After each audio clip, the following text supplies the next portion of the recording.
The Zarin Outpost 9 floated silently on the edge of the galaxy, far from trade routes and war zones. The stars here were quiet, cold, forgotten. Inside the observation post, 6 crew members of the Zarin species rotated their shifts. Their job was simple: monitor deep space frequencies and detect any incoming anomalies. Rogue ships, radiation storms, maybe even wandering asteroids. For 50 years, nothing had ever happened. Today would change everything. Strange interference. Junior technician Relton sat hunched over his console, half asleep, sipping from a warm nutrient flask. The screen in front of him was mostly empty, just static patterns and frequency drift. Suddenly, his display flashed red.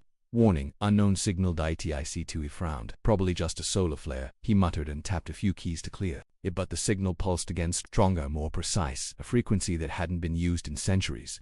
Signal origin: Terran emergency band encryption. Class Red 4. Relton's heart skipped. Terran. He blinked, thinking it must be a glitch. But the system confirmed. Encrypted Earthborn frequency, 100% match.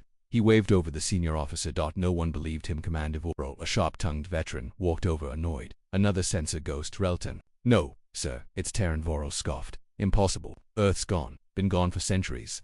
I know, but the system confirms the code. Vor leaned in, scanning the logs. His eyes narrowed. Then, for the first time in his career, he hesitated.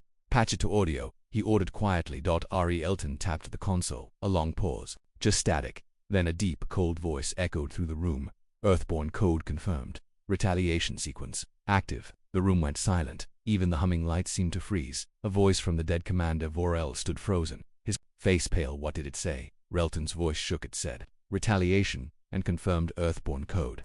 That can't be right, one of the engineers whispered. Earth is a dead world. Burned, abandoned. Technician Yerla spoke softly. It sounds like a war protocol. The station's AI chimed in, confused. This signal predates current communication standards, confirmed to match last known Terran military emergency activation filed before Earth's fall. That made everyone step back. Someone muttered. That was over 300 years ago. The lights go out before anyone could respond. The station trembled, not from impact but from gravity shift. Proximity alarm. Yerla shouted. Something massive just entered the system. Show me, Vorel barked. The screen flashed. Starfield.com and quiet. Stars began vanishing. 1, 2, then a dozen. It's blocking starlight, Relton gasped. Whatever it is, it's huge. A new alert sounded. Void space breach detected. Object emerging. The outpost's cameras tried to focus. For a moment, they captured nothing's darkness. Then, through the shadows, a shape emerged. Long, jagged, silent, a massive ship, pitch black, covered in ancient plating and glowing with blue core lines. No identification. No transponder, no signal, but its hull bore a symbol none had seen in centuries. A cracked Earth, surrounded by burning stars. Panic sets in, shutdown comes. Vorel ordered, do not transmit. We don't know what it wants. Too late, the ship was already scanning them. All systems lit up. Power grid, AI core, life signs. Rel10 screamed, it's in our systems. It's looking at everything. Then the lights flickered. One by one, the station's defense turrets shut down. We're defenseless, Yerla said in terror. The mysterious ship didn't fire. It didn't speak. It simply hovered. Watching, waiting. Message to the stars. Suddenly, every screen on the station turned black. A message appeared. We warned you. You chose silence. Now you will remember. And then, the ship transmitted a pulse, one powerful enough to echo across dozens of nearby systems.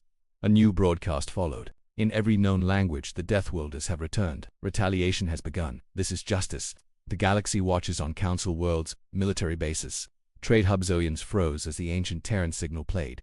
Historians whispered, it's real. Commanders panicked. Activate shields. All fleets report in. Council leaders stared in disbelief. The species they had buried in lies was back, and it wasn't asking for peace. Cliffhanger ending. Back on the Zarin outpost. The crew huddled in silence. Vorel whispered, the galaxy thought Earth was finished. We forgot their warning. Relton looked up, eyes wide, voice shaking. What now? Just then, the dark ship moved, rotating slowly toward the station. Its weapons lit up but didn't fire. Instead, it transmitted one last message. Memory protocol complete. First strike target acquired, and then, without a sound, it vanished back into void space, leaving silence behind. But that silence was full of terror because everyone now knew the Deathworlders had returned. The signal from the Zaron outpost, this spread like wildfire. Military commanders across the galaxy demanded answers. Civilians whispered in fear. Old veterans stared at the broadcast and remembered, but inside the chambers of the Galactic Council, chaos was growing.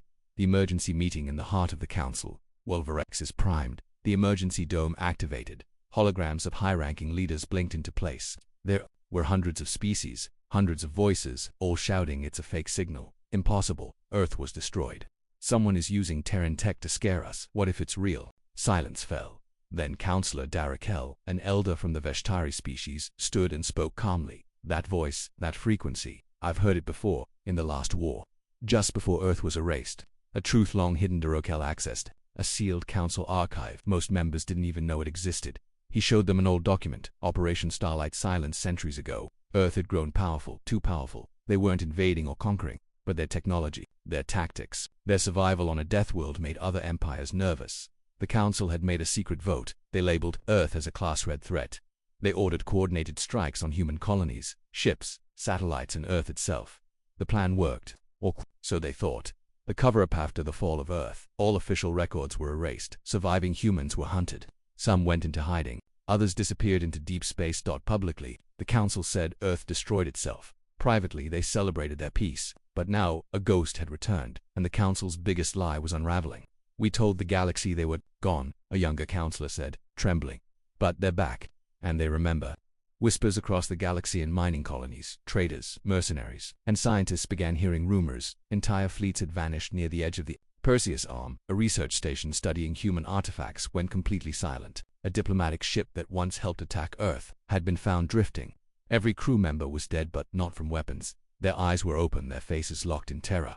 A young historian speaks on a quiet world called Tiralan. A young alien named KLT taught ancient history. He had always believed Earth was wiped out by accidents, a side effect of war. But when he saw the transmission from the Xeron outpost, he froze. He recognized the symbol on the Terran warship's hull. That's the sigil of the last Earth Defense Corps, he whispered. He rushed to his archive and pulled out a forbidden scroll, one that mentioned the final human broadcast.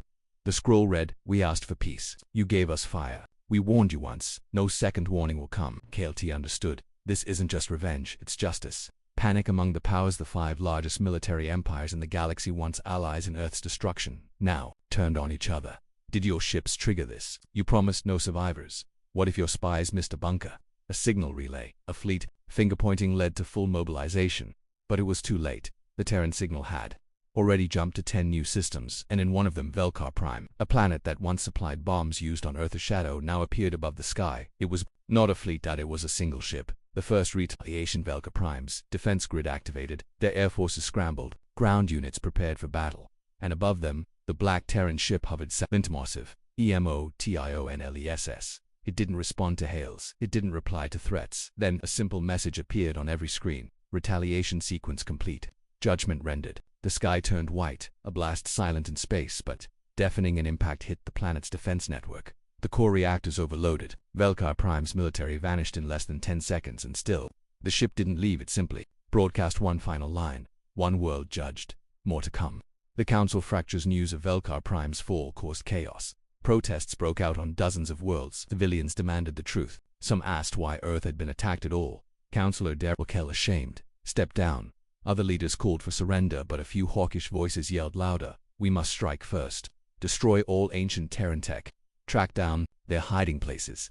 But no one knew where Earth's survivors had gone, because the real weapon was already inside their networks, systems, and fears. End of Part 2. Cliffhanger for Part 3. A recon team is sent into the dead zone where the Terran signal originated. They find an ancient fleet, dark, silent, and still holding Earth's last secrets. But as they approach, something awakens.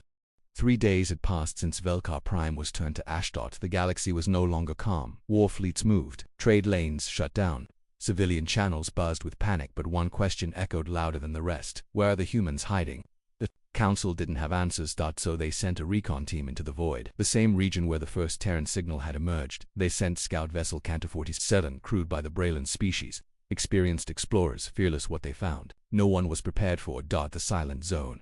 The Cantor 47 entered sector N472N, uncharted void, between collapsed stars and abandoned systems. The place was cold, empty, strange. No signals, no radiation.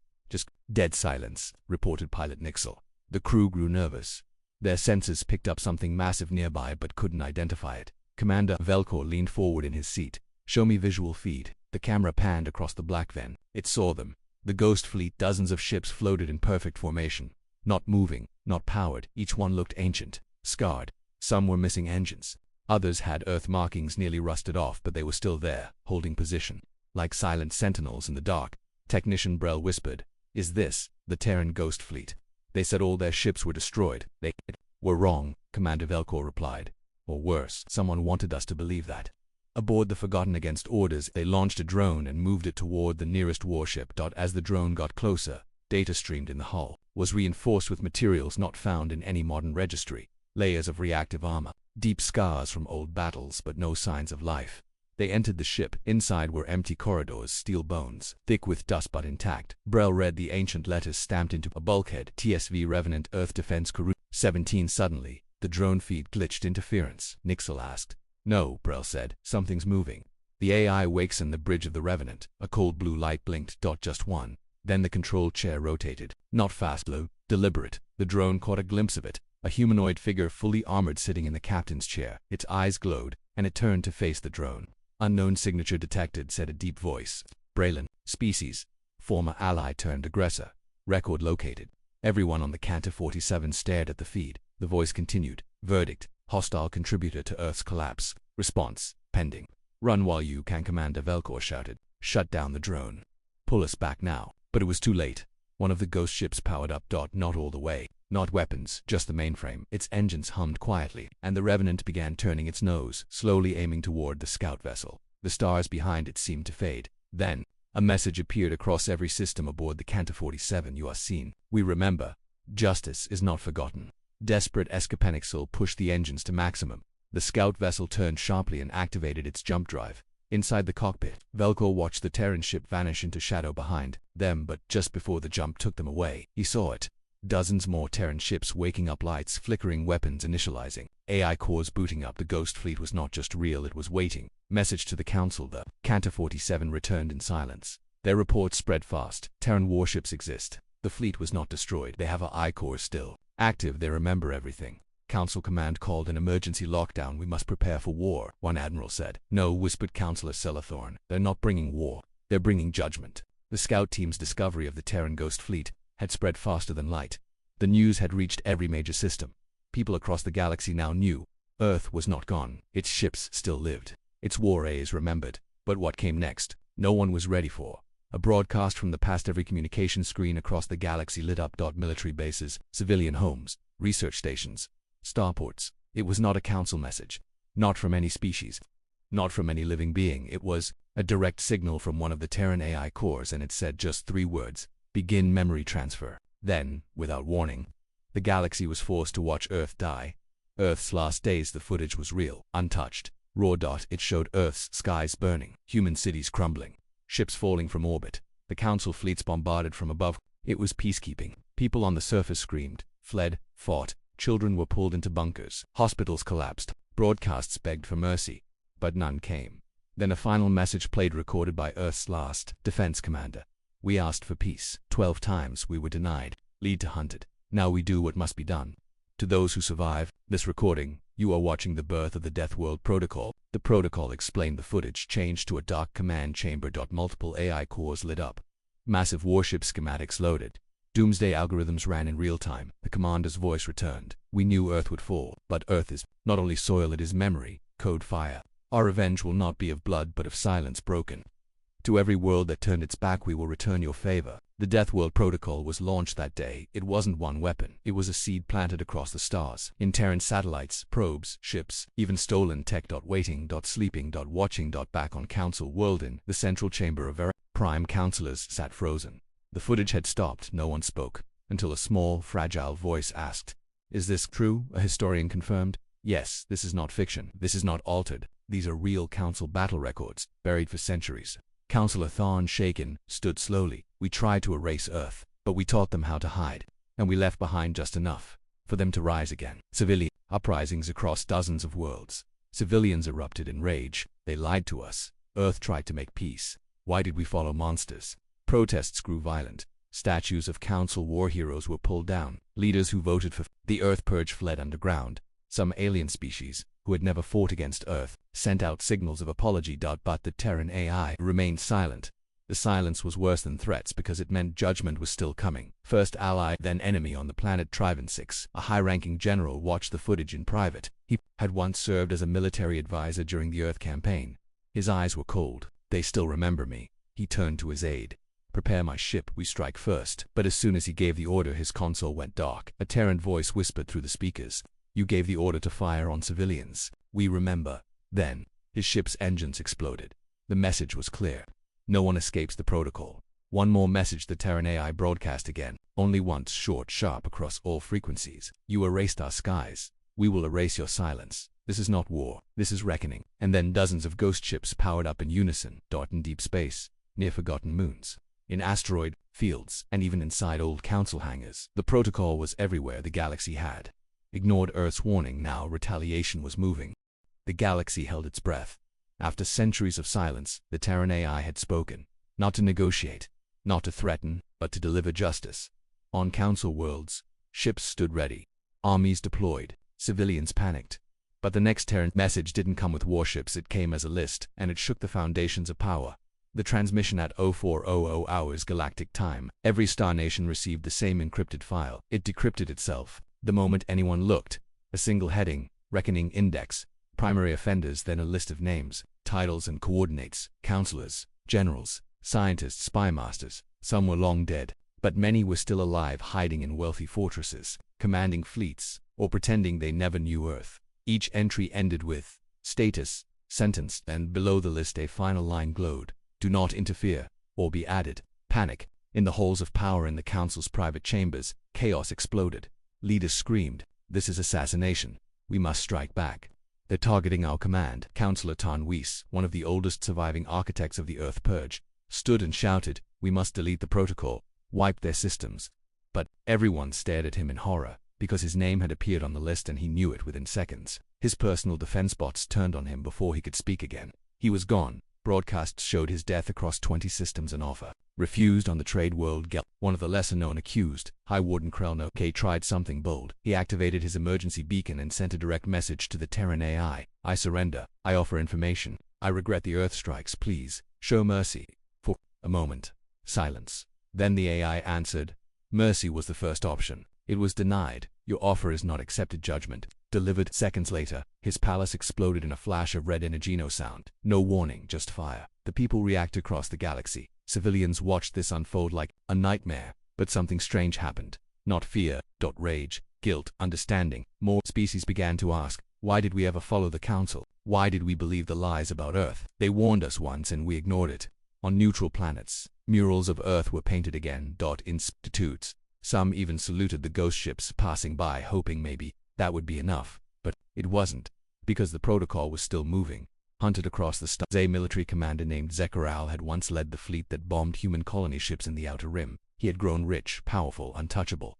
Now he was running his dreadnought hid inside a gravity well behind a dead star. No signal, no light, and yet they still found him. The ship's sensors detected nothing, but then all systems went offline. His bridge lights flickered and a voice echoed from the shadows, the growl of the Yentha fleet. "You erased children who begged for mercy. Earth remembers them. You will join them." His dreadnought was never found again. The great silence. By the 7th day of the judgment list, 12 major figures were gone. Some without trace, some in fire, some found frozen in escape pods, eyes wide open in terror. The council tried to stop the news, but they couldn't. Every citizen now knew humanity was no longer forgotten. The galaxy had tried to erase Earth, but now Earth was erasing history one name at a time. End of Part 5. Cliffhanger for Part 6. The Terran AI now does something unexpected. It activates ancient beacons across the galaxy and calls out to any surviving humans hiding in exile. "If you hear this," Earth calls, "return home." The stars burn with memory. Justice is almost complete. We need you. Now the galaxy wonders, are there still humans left to answer that call? For days the galaxy had been watching names disappear. Leaders who destroyed Earth were now vanishing one by one. Entire empires stood frozen. The Terran AI never negotiated. It never explained. It simply judged. But then, everything changed. A new message spread across the stars. Not for the council, not for the accused, but for someone else. The forgotten voice in deep space. Abandoned Terran satellites powered on old emergency beacons. Dead flared to life. Hidden in asteroid fields. Buried under dead moons. And drifting through dark zones. The message echoed. "This is Earth Command. Code Gray. Deathworld Protocol active. All survivors, all descendants, all Earthborn. Return home calls." The reckoning nears its end. It was the first time the AI had used the word home. Exiles and hiding across the galaxy. Scattered humans long thought extinct heard the call. Some were ancient, hiding for generations. Others were children born of survivors, raised in silence, taught to keep their Earthblood secret. On the trade moon Grelin 5, a woman named Erin Voss froze when she heard the signal. She was a mechanic, quiet, unknown, but her grandmother had once served on Earth's last medical ship. Erin's hand shook as she played the message again. Return, we need you. The children of Asherin wasn't the only one. In pirate space, a mercenary called Dane Kor removed the patch from his jacket. Underneath was a faded insignia, its broken flag. On a jungle world, a scientist named Lyra Holt whispered to her children, "It's real. Earth is real. We are Earth." And in the shadows of a mining colony, an old man removed his glove and revealed a tattoo. TSF Terran Strikeforce. He smiled for the first time in decades. The journey begins. Ships began to move quietly, secretly. Old engines were pulled from storage. Hidden jump gates activated. Routes long buried in black market archives opened again. The Terran AI didn't speak again. It simply guided them through pulses of data, flashes of ancient codes, instructions only Earthborn could understand. They called it the Path of Return. Council interference, but the Council wasn't blind. They detected the movement of ships, the activation of beacons. Their regrouping warned a Council general. The AI is calling back its people. Stop them, another shouted. Kill every ship heading toward the Dark Zone. But it was too late, because the humans didn't fly alone. They were protected. Ghost ships of the Terran fleet emerged from void space, forming corridors, blocking scans, crushing any who attacked the returnees. One alien pilot screamed over the comms, "They're not defending humans. They're escorting them home." Erin's flighter in Voss' old cargo ship shook as it entered the Terran corridor. She hadn't flown outside her system in years, but something deeper than fear guided her. Now she wasn't just obeying a call, she was going home. A message appeared on her control panel. Voss line confirmed. Clearance granted. Welcome back, Terran Blood. Her eyes filled with tears for the first time in her life. She didn't feel alone. The world had waited as the Earthborn made their way through the stars. They didn't head to the Earth. They had known that planet was gone, but Earth had not died. It had rebuilt itself in secret, hidden inside the dark nebula at the edge of the Perseus Arm, a world shaped by AI, memory, and steel. A death world reborn. A world with no name on any star map. But every Earthborn knew what it was, home. The journey was long, but the Earthborn came. Ships big and small moved silently through the dark lanes of space. Some were rusted freighters, others were patched-up smugglers. Each one carried a survivor, or a child of one. They followed signals only they could read, and at the end of the path, hidden inside a nebula of swirling dust and magnetic storms, they saw it, the new Earth. A world of steel and memory. It was not the green and blue planet their ancestors once knew. This Earth was darker, built of alloy, rock, and machines. Massive towers reached into the sky, glowing red and blue. Gigantic rings circled the planet. Defense platforms. Old warships hovered above the surface, like guardians frozen in time. But the land still felt familiar. The stars above it still whispered, "Home." Touched on. Erin Voss landed her cargo ship on one of the welcome platforms. Her legs shook as she stepped out. The air was cold, heavy, artificial, but clean. A drone floated down to her. It scanned her DNA silently. Then a light turned green, and a voice spoke. Erin Voss, 4th-generation survivor. Welcome home, Terran Blood. She was led into a large chamber, half metal, half stone. Inside, screens lit up all around her, each playing pieces of Earth's past, cities before the fall, families lost, soldiers standing in ruined streets, but none of it made her cry. It was the next message that did. The commander's message that did. The commander's message hologram blinked into view. It was Earth's final commander, the same voice the galaxy had heard. But this recording was different. It wasn't cold. It wasn't angry. He looked tired, old, but calm. "If you are watching this, it means you survived what they did to us. You carry the weight of a broken world, and the right to stand again. The galaxy will fear you. Let them. But we did not build this place for revenge alone. We built it so that one day, our children could return with heads high, not bowed." Erin touched the edge of the hologram with shaking fingers. "You're not just here to witness the reckoning," the voice continued. "You are here to finish it." The last vaults of Earth. In the following hours, Earthborn from across the galaxy arrived. They were brought to massive underground vaults hidden deep inside the planet. Inside these vaults lay the secrets of Terran science, weapons never used, armored suits designed for war on impossible worlds, DNA archives, language codes, strategy maps, and in the center of the main chamber, a glowing platform labeled Deathworld Protocol, final phase locked. Above it, the AI appeared again. All primary judgment targets are neutralized. Phase 3 requires human command authorization. Erin stepped forward. "You waited for us." Affirmative. The AI replied. "Justice is not complete without the voice of the broken." Meanwhile, in the Council on Verex's Prime, the Council was collapsing. The remaining leaders were turning on each other. Some blamed the AI. Others tried to cover their involvement in the Earth Purge, but none of it mattered, because now Earth had shown something worse than vengeance. Survival. And the message that spread across The galaxy now was not one of fear, it was of rising hope from planets that had also suffered under the Council, and they were sending their own messages. Earth, we believe you. Earth, we are listening. Earth, don't stop. The decision in the command chamber. Aaron stood with Dane Kor, Lyra Holt, and other Earthborn leaders. Before them, the console blinked. Do you authorize final phase? Aaron looked at them all. We could strike every world, crush every system, burn it all. But then we become like them. Or she turned to the screen and pressed a different icon. Expose truth, reveal all council lies, activate global memory. VULTS. The AI hesitated. Judgment redefined. Orders accepted. Final phase. Beginning. The galaxy changed overnight. When Aaron Voss pressed the command, the Deathworld protocol didn't launch missiles. It launched the truth. Across thousands of systems. Every screen, every channel, and every locked archive began to play Earth's story. Unfiltered, undeniable. The Terran AI had copied and stored every betrayal, every war order, every lie. The truth hit the galaxy like fire, and it burned away the silence. Voices from the past, viewers across the stars, saw what they were never meant to. Council meetings, voting on Earth's destruction. Commanders joking about cleaning up primitives, spies framing humanity as the aggressor then. The faces of Earth's dead, mothers and children pulled from rubble, doctors trying to treat the wounded, soldiers refusing to retreat to save their homes. At the end of the footage, a simple message blinked on every screen. We asked for peace. We were erased. Now we remember. Now, so will you. The galaxy reacts shock, then anger, then riots. On over 40 council and planets, citizens stormed buildings, tore down banners, and demanded answers. In some places, soldiers dropped their weapons and stood with the people. One old alien veteran spoke on live broadcast. I fought against Earth. I believed the lies. I watched them beg for mercy and we gave them fire. I will carry that shame until I die. Not everyone accepted it, but not all worlds accepted the truth. Some council systems, especially the core loyalists, refused to believe the broadcast. They claimed the footage was faked, that the AI was manipulating emotion, that Earth was still a threat. And so, the Council Remnant Fleet was born. 30 capital ships, hundreds of escorts. Their target, the new Terran world. They declared one final statement. Humanity's resurrection ends now. Earth prepares one last time. Inside the Terran command vault, Aaron Voss and the other Earthborn leaders stood before the AI. They're coming, she said. We gave them the truth. They still want war. The AI pulsed gently, like a calm heartbeat. Final defense systems are ready. But Aaron shook her head. We don't start this, we finish it. The last stand begins. The Council Remnant Fleet exited void space above New Earth. Their ships lined up in perfect formation.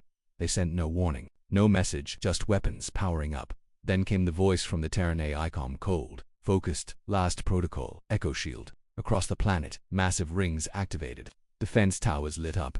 Orbital cannons turned toward the sky. But the AI did not fire first, it simply waited.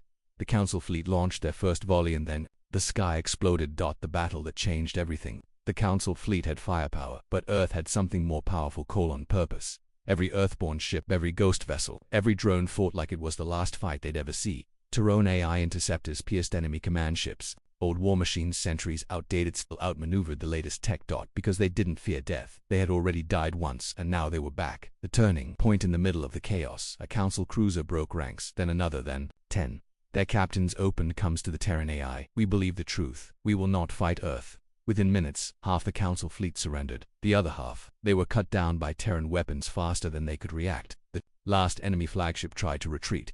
But the AI spoke one last time. This is not revenge. This is memory. Then the enemy ship vanished in a beam of light. Silence after the storm when the battle ended. Space was quiet again. New Earth stood unharmed, and for the first time in centuries, the galaxy saw Earth not as a myth, not as a threat, but as something far more powerful, a survivor. Epilogue. The Deathworld lives. Years passed. The Terran AI no longer sent warnings. It became a protector, a guide, and a teacher. Earthborn humans began to rebuild cities, restore old traditions, and welcome new species who chose peace. The Deathworld didn't bring destruction anymore. It brought balance, and above the planet, a beacon blinked with just one message. Warning, do not threaten this world. Earth gives no second chances.